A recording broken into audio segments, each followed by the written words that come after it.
Hey, how's your Thanksgiving going? Or if you've already had it, I hope it went well for you. Today is Thanksgiving 2022, so I figured I'd do a video. The wife and kiddo went out skiing, so I figured why not talk about the Rieju 500 adventure bike that was unveiled because this has been sitting on my desktop to talk about.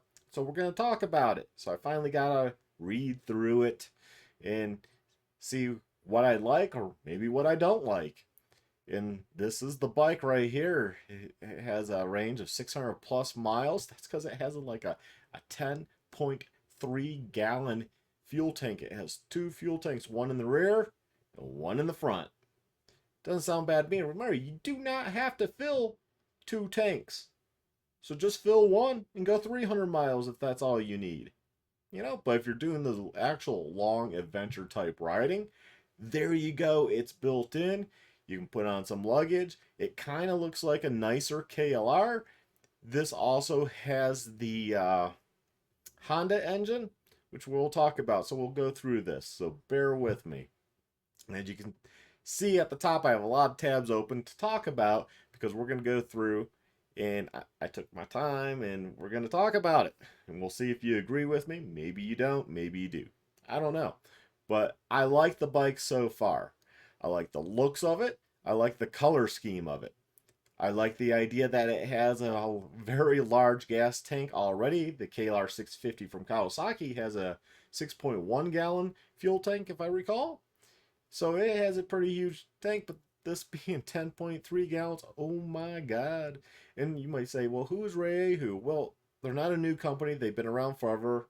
You know, two friends in 1934 and had bicycles and moved to mopeds, and then they entered the motorcycle market.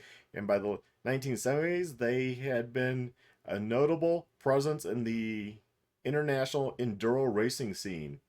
That's why they got back into it with the purchase of the design of the old gas. So they're back. And their bikes, as you know, we have a 2022 Rieju MR300 Pro, and it's awesome. Very nice bike. Very nice bike. And I'm sure they'll be making improvements in the next coming years to even make it more smoother and compete with the likes of KTM, Beta, and what have you. So this bike is actually called the Aventura 500. Aventura in Spanish just means adventure bike, so it's a Adventure 500, and it's by Ray, who is just unveiled. This would be their largest production motorcycle for engine size and for bike, and it looks nice. I like it. It has a skid plate on it to protect the exhaust. You're going to need that, especially here in Colorado. Probably want to upgrade that to a thicker metal, something that might even come up a little bit more. It looks like it has protection already right here, which is nice. It has a center stand we can see. That is also excellent for checking your tire on trips and what have you, oiling the chain, especially if you're doing more road riding. And I see a little bit here, so probably an upgraded skid plate to cover just a little bit more and thicker and come back a little more. Maybe even if you did away with the center stand, if you were like, I don't have it now, I don't need it. It does take some ground clearance. Well, take that off, kind of opens up ground clearance, and then have a skid plate that comes back more. Maybe use the points where that's connecting to as points for the bash plate. Just an idea. I don't know. I'm just looking at stuff here. The low fender, people are going to want to raise that up to the adventure style up here so you don't get mud and stuff packed into there. But for your normal rider riding the road and some dusty dirt roads, it won't matter. You can leave it low. And don't know what type of tires that comes with, and I don't really care. Why? Because those are something you can change. Everyone's always picking on tires. You can change them. Doesn't matter. Use them, wear them out, and change them. It's that easy. If they're not good for your needs, you change them. So we go down. Looks like it has a decent windscreen. I'm not big on huge windscreens. I know some guys will put on these ones that are like 10 feet high, and you're like, what are you doing? You bought the total wrong bike. If wind is your issue, maybe you should be in a car. You should be in a car if the wind bothers you on the interstate. I don't know. I had an FZ1 that was a naked sport bike. Didn't bother me. It just had a little windscreen. That was fine. I don't know. I'm I buy motorcycles to be in the wind, not to not be in the wind. That seems to bother a lot of people. To me, there'll be aftermarket companies making aftermarket ones. So again, that's something for your personal needs. Then you just change out, I guess. So it's gonna have a 471cc liquid cooled parallel twin. Will be the largest mill in the Rieju lineup of bikes. Currently headlined by some lightweight gas derived models designed with Rieju acquired rights to when KTM purchased gas. So, and here it says CB500X fans will understand the engine here, because they got the rights to produce that. So you got 471cc parallel twin pumping out 47 horsepower. 41 or 47 horsepower. Note that number compared to a KLR650. Now, a lot of people online seem to get hung up on it's a Chinese engine. No, it's a Honda engine that they are manufacturing from Honda under a Honda license. So Honda was like, here's the blueprints, and you can manufacture that engine. Just give us money. That's how that works. And, the company Lonsin out of China, they build tons of various engines. And I have a website up. We'll be going through that too. But they have tons of engines they put in from boats to generators. They're a huge manufacturing company in China. In fact, so huge and probably in bed, unfortunately, because they do have a normal website you can easily get to that's in English. So I'm sure they report right to the CCP, which I don't like, but it is what it is, right? For them. That's how they do business. So they already build engines for the F750 and 850 GS Twin from BMW. And they produce millions of motorcycles and even more engines every year for various brand names around the world. So for those that are like, it's just a China engine. No, it's not. I don't know where you guys get from that. Well, they make crappy stuff. I don't know. I have a $1,300 phone that says otherwise. I have a computer here that costs quite a bit, says otherwise. I have TVs that say otherwise. I don't know. I don't know what to tell you.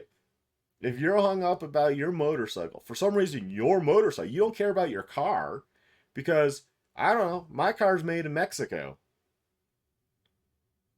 Well, not my truck, but the wife's Bronco Sport. I don't care. It's a world economy. Would I like it be made in America? Sure. Do I control those companies? No, because I need something to drive. Now, a motorcycle could be more of a luxury item, so I guess if you're really hung up on that, oh no, they're using a licensed engine from Honda manufactured in China, then I hope you're not considering a BMW either. I already mentioned, well, they make BMW engines on one Facebook page, and somebody was like, yeah, but that's BMW. What's different? They licensed a Honda engine. It comes right from Honda. The blueprints, everything. No. So I don't know. Well, I don't know what to tell you guys. If you're hung up on that it's Chinese, then there's something wrong with you. I'm sorry. There is. You got to get that out of your mind about the motorcycles and where they're manufactured. It's just like the days of when I was young about Japanese cars and Japanese this and that. In fact, my parents wouldn't allow me to have a Nintendo because it was Japanese. Now, my mother has a Toyota. So it's changed. The mentality has changed. Just like the mentality on Chinese products will change. In the next 30 years, you're probably going to be like, oh, China has the best stuff because they already do produce the best stuff. Now, can they produce some shabby stuff? Sure. So do we. So does Mexico. So does every country. So does India, Pakistan, whoever's manufacturing stuff, Austria, Germany. They make some whack stuff too themselves. Designed by Germans. Yeah, that doesn't always pan out good now, does it? You look at BMWs and Mercedes and what have you. I wouldn't call them cream of the crop. They have some bad engineering practices, overcomplicated on stuff. So I don't know. Seems like people are gonna be hung up on that. They're gonna be hung up on my video because it's a Chinese bike. No, it's not a Chinese bike. It's a Honda bike. Because I guarantee you, your KTM has electronics and everything else made in China. They're shipped to Austria, bolted on. You don't seem to care. So why do you care now? I don't know. But anyways, we're getting it back. That was my rant. Because I know people are going to bring it up. So it's going to have a 6-speed. It's going to come with spoke 21 front and 18 rear. It's going to have twin disc brakes up front and a single disc in the rear. That sounds great. It's going to have long travel upside down fork and mono shock rear. Probably don't know the brands yet for those. What's really off the charts for this new entry is the Aventura 500's bum-killing fuel capacity, 10.3 gallons, which is provided by dual tanks, 5.3 gallon front and another 5-gallon tank in the rear. So it's going to get 600 plus miles between fuel stops, providing the bike with class-leading range. I like that because, like I said, you don't have to fill the bike up. You're just commuting around town, just 5 gallons is going to be more than enough, right? You're probably going to get 300 miles. 300 miles on 5 gallons, that's not bad. That's pretty good. But if you're going across country and stuff, wow, you can have it full. You don't have to worry about fuel. The bike is said to offer a seat height of 32.3 inches, which on a KLR650 is 35 inches. So this is lower. And it's going to weigh in at 418 pounds dry. Now we'll compare this to the KLR, which I found very confusing by looking up. So I have many different tabs talking about that. So I'm going to go by what I found. And some people were like, this is so heavy. Well, remember, fuel, which we'll go to here, it's easy conversion to do anyways, but I figured there's actually a calculator, so you don't have to trust me. So 10.3 US gallons of gasoline. This is natural gasoline. I'm not quite sure what that means. At 10.3, it's going to come in at 61.1 pounds. And then if you were really cared, this is how you get all the math.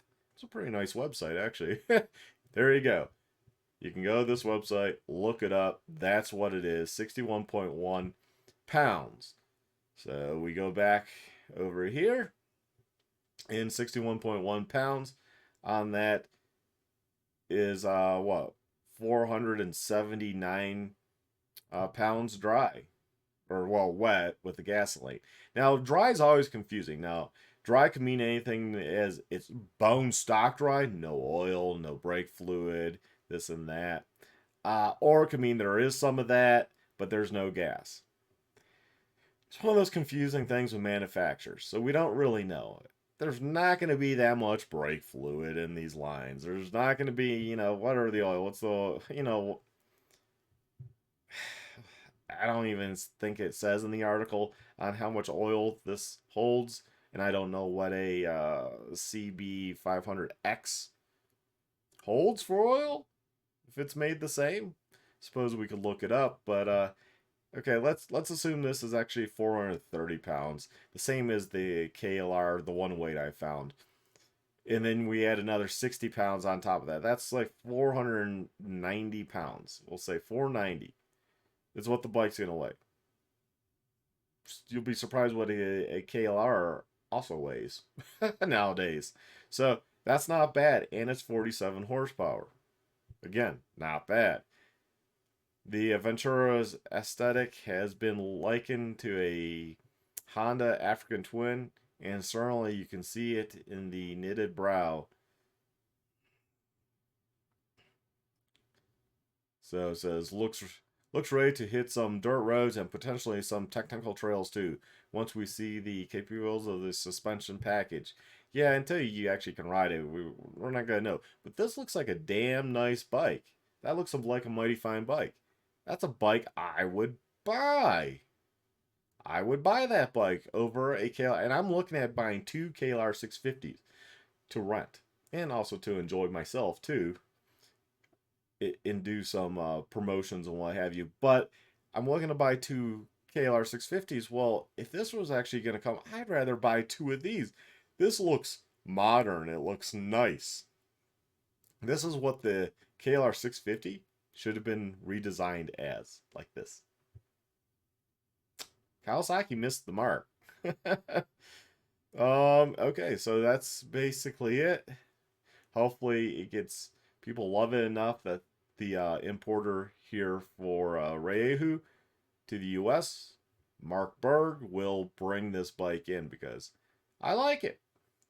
So we'll go here. This is Rieju's site as of now, and 6 days MR Pro. You kind of see the price of what their bike's going for. I figure I just show you. This is their webpage, so I guess keep an eye on it if they're going to bring it to the US.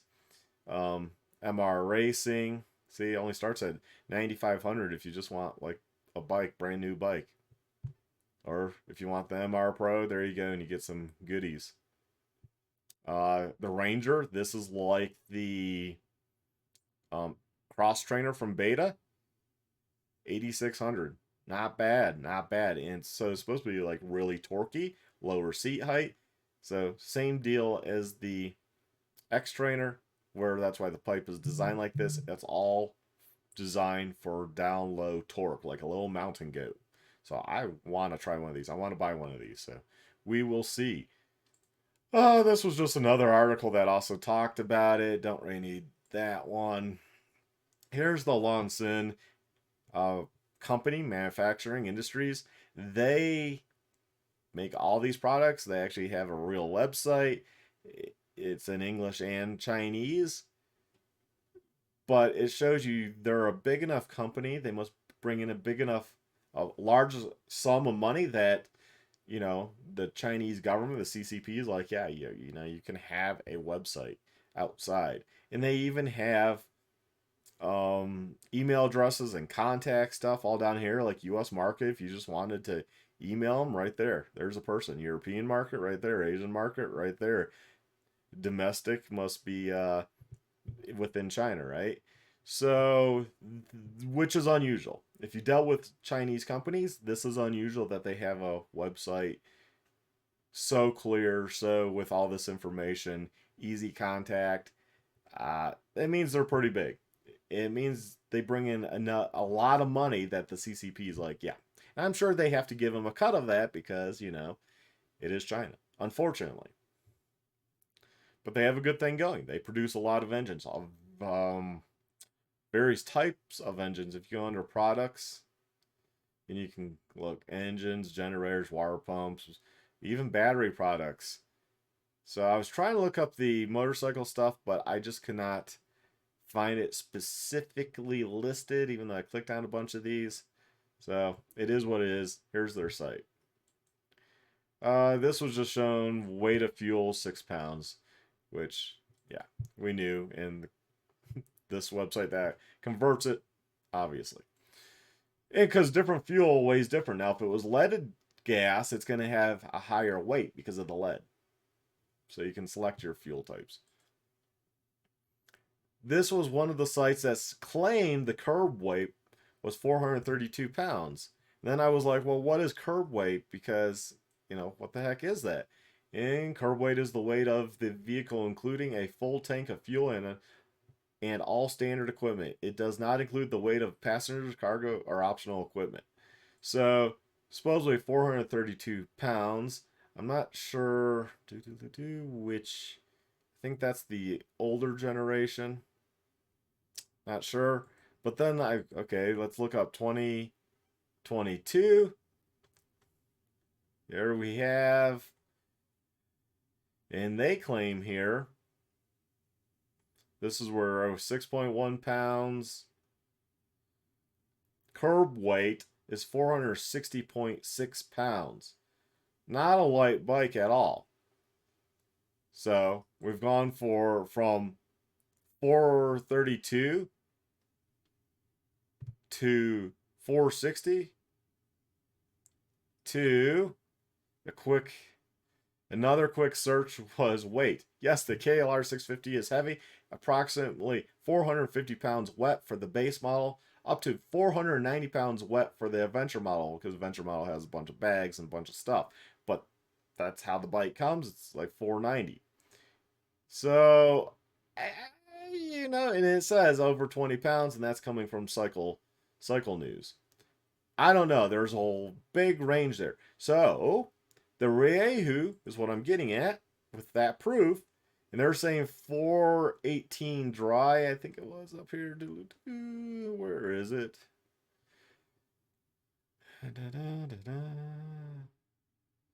It is 47 horsepower. Oh, right here.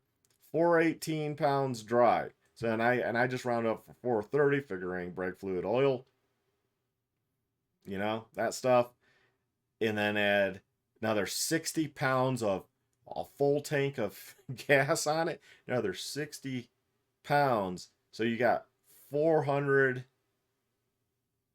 and what is it? 91 pounds, right?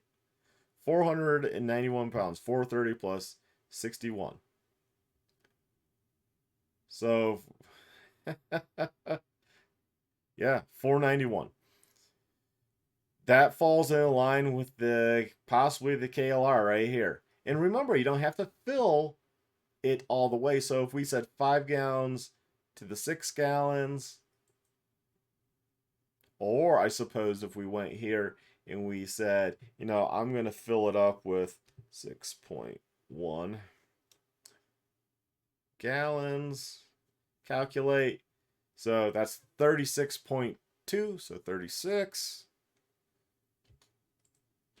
So 36, and I said 430 plus 36 is 466. So 466 pounds, again, between here and here. It's all within the same range is what I'm getting at. And until we actually have a bike on hand to be able to weigh an actual weight with fuel, a full tank, and then know for sure like the bike weighs X fully, with the tank, with the accessory, or not accessories, but with the stuff that comes with stock, we're not going to know. But yeah, that's in line with a KLR. So in a KLR, go back to the spec page, which was pretty good. Where was here's the seat height, 34.3. In this, remember, it said it was like 32.3 inches. So that's going to be a big deal for a lot of people right there. Oops. What else? 6.1 gallons. 40 horsepower. So you're getting 7 horsepower more on the Rieju. Much more modern engine. Let's see. CB500X oil capacity. 2.7 liters of oil. Okay.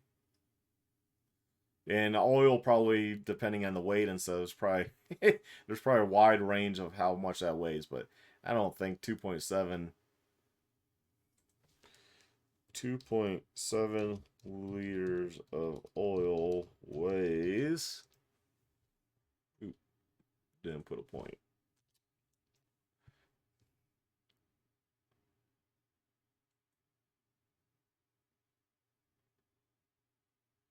Yeah. It thinks I mean the weight of the oil, how it flows. Yeah, it's gonna be a hard one to look up, but I don't think that's gonna add much to the weight. But the bike, the Rieju Aventura 500, is definitely within the KLR 650. Possibly looks better to me. I like this look a lot better. I think it's going to have better performance. If that factory is pumping out these in a good quality, just like we expect from a Honda designed engine, they're not changing anything. It's, being built like Honda reliable and exactly to Honda specifications, then this is going to probably be a really, really good bike, and it's going to beat the KLR 650 hands down. It looks nicer. I like it. I like it a lot. So I think this is going to be good to go. The things I would change are just typical. I would get rid of these type of mirrors. I'd put on some double take mirrors so they can fold in and out for if you go on dirt roads. I don't need to see behind me on a dirt road, and I can just fold them in and out where needed. I probably put on actual highway dirt bike guards on here. So yes, that would add a little weight. I'd want to see a better, thicker skid plate because if this is like any type of manufacturing, this is more for appearance than actual use. I call them like one hit wonders. You take a good whack, it's probably done for. Yeah, so something that's thicker, better for this. And then as far as luggage, I don't like hard luggage myself, and fuel port is back here, so that has to be something you keep in mind. I probably just do some soft bag deal. I'm not into the racks or anything. If I need a rack just due to the exhaust pipe, so be it. But I don't like the whole rear luggage thing. A lot of the bikes have now. I have one Wolfman bag. I don't remember what it's called, but it doesn't dip down that much. It like comes across and it comes down just a little bit. That would work perfect back here. I can pack more than what I need in that. I'm not big into camping, so that would be great to get from point A, point B, small rinky dink motel. I like those the best. Small town, small rinky dink motel. And yeah. And I know some people like the whole camping experience and stuff. I'm just not that person myself. So I'd be using this, and then I would also, I'd be using this in a way where I'm using dirt roads, but I'm going to connect it. At some point, you need fuel anyways, and you can find pretty motels in pretty much anywhere. And that's how I would use it. And it looks like it has a back here. I don't see if it has. Oh yeah, passenger pegs right there. So yeah, my daughter. Hopefully that's not a big deal for leg placement. But yeah, she would just be around here putzing around. I'd take her up the dirt roads, so that would be great. Yeah, I really like this bike. I don't know what more to say. It's a nice bike. I think that's for adventure type bike. I think that's all I would do. Double take mirrors, highway dirt bike guards. I already got some luggage, and maybe raise that up in a better skid plate. I probably even would leave this because I'm not going to be going on the hardest of trails. Probably could leave this for time being because I wouldn't be on the hardest of trails. And honestly, this center stand would probably help protect the bike some, right? It's more to hit before you hit anything else. I don't know. Yeah, I like it. I like what they did. Ryu, you did a great job. I think it's going to be a good bike. I think it's going to compete well and beat the KLR 650, which people seem to love. We'll just have to see what the price is. If this is priced like 8,000 bucks like a KLR 650, sold. I want two of these. I want two, man. I want to run them out and I'm going to ride them. So you all take care, stay well. Hopefully this informed you, helped you out, gave you some ideas, and an honest comparison between this and the KLR 650 is what it competes against. Really, it doesn't compete against a Tenere 700. That's no. So if this is cheaper than a Tenere 700 by a few $1,000s, and can compete against the KLR650, that's and does better, that's where it's competing. So anyways, you all take care, stay well, stay safe, my friends. Have a good one.